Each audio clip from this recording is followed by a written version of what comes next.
Protests over the death of George Floyd have been spreading across the world, and it's reigniting a global conversation on police brutality and racial inequality.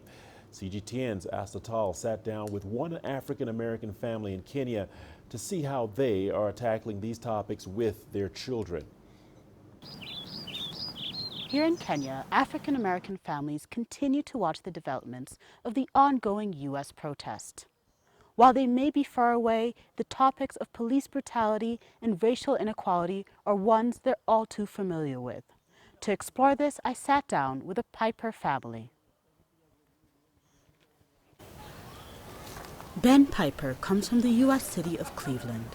For the last 13 years, he has called both Ethiopia and Kenya home. As he raises his family outside of the U.S., Ben is always aware of the obstacles they may face if they ever choose to live in America. My friends and I have had several circumstances where we've had unpleasant, to say the least, interactions with police, and we learn as a young person in the U.S. how to manage that, how to code switch and sound professional and educated so they treat you differently. And so now from here, trying to have those conversations with my sons who understand America, but not really, and I haven't had that kind of interpersonal interaction with the police, which has been so unpleasant, but it's an important thing for them to learn in case they decide to go back to the U.S. Ben and his wife Lily say they keep up with the ongoing protest as a family. The members of the Piper family aren't the only ones paying attention to what's going on in the U.S.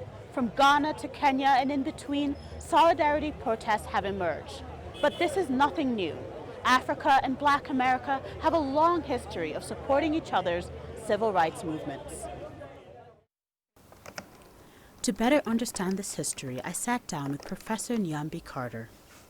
Professor Carter, thanks for joining me. So, Black America has a long history of supporting Africa throughout its various civil rights movements. Can you give me an example of this? In South Africa, where we saw apartheid continue well into the 1990s, you had Black people in this country having, South African scholars, for example, come teach in exile at HBCUs in the United States. You had the Free South Africa movement holding protests in DC and all around this country. And I think it's also important to remember when Nelson Mandela was freed from prison after many, many years, one of the places he came was to the United States. It's this history of solidarity and action which Lily says she has taught her children throughout the years. Her eldest daughter is heading to the U.S. for her university education, and Lily hopes the lessons helped prepare her.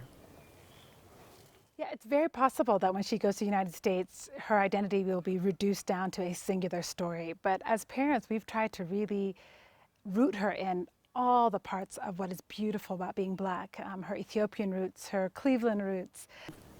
Lily and Ben are preparing their children for a set of challenges different from their white American counterparts. Ben says he hopes the tools they've given their children will prepare them for the world. Asta, CGTN in Nairobi, Kenya.